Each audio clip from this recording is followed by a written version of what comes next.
भौरा चूस ले ओठवा के पानी, नाता भौरा चूस ले ओठवा के पानी हो।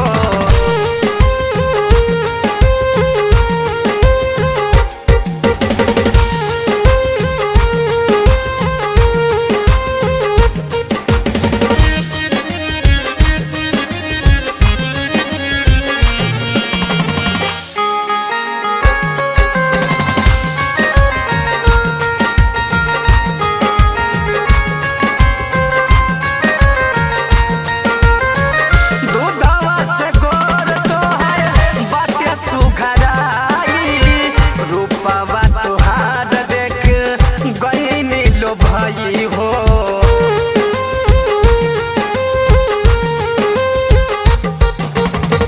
दूधावा से गोर तोहर बाटे सुघराई, रूपावा तोहार देख गईने लो भाई करे जा।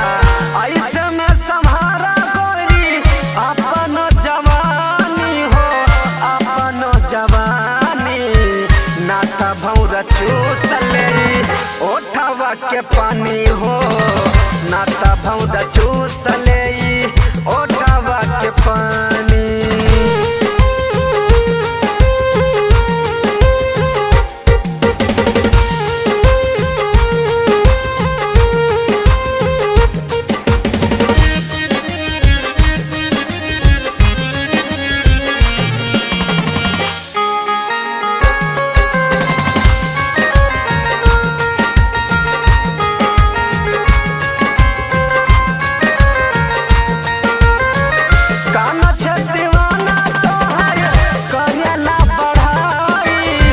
रूपावा तोहार गईले दिल में समाई,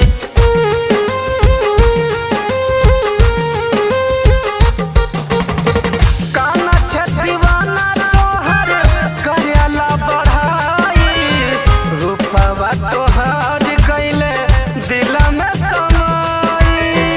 ऐसे में संभाला गोरी, ऐसे में संभाला गोरी अपन मन मानी, नाता भौरा चूस ले ओठवा के पानी, नाता भौरा चूस ले